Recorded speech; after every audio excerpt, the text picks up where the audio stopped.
Harry Potter author J.K. Rowling wrote, The Fable of the Three Brothers, a short story included in the Deathly Hallows installment. They say that a long time ago, three brothers walked together along a winding path. The sun was about to go down when its path was interrupted by a very deep river.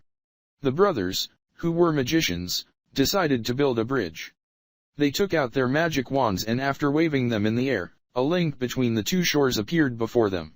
When they were already halfway, in the middle of the bridge, a figure appeared.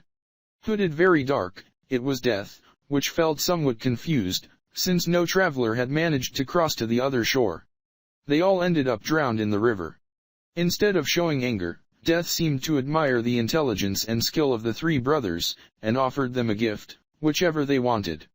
The older brother, who was very vain and ambitious, asked for the most powerful magic wand that could exist in the world.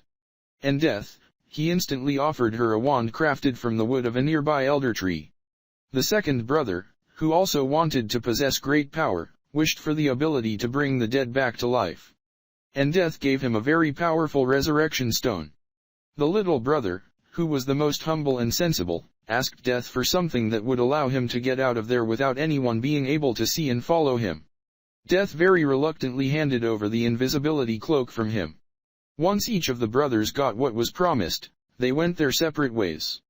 The oldest came to a village where he used his elder wand to kill a very powerful wizard, with whom he had an outstanding account. Seeing the immense power of the wand, he later used it in another village to strike terror into the people.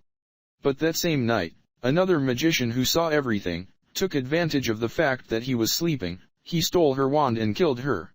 In this way, Death managed to take the first young man. The middle brother, on the other hand, continued on his way to his home. That was where he had lost his wife to illness. With the help of the magic stone, he managed to bring back his deceased wife, but she was no longer the same. She wandered around the house, without speaking, without showing any illusion for anything, since she no longer belonged to the world of the living.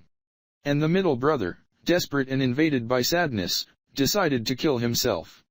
That was how Death took the second young man. The little brother did not remove the invisibility cloak, and Death, although he searched everywhere for him for years, he could not find him. Only when he was old, and decided that he had lived long enough, did he finally take off his cloak and give it to his son. He then gave himself over to Death, who greeted him like an old friend and took him with her. The moral of this story was clear: any human attempt to avoid or defeat death will not work.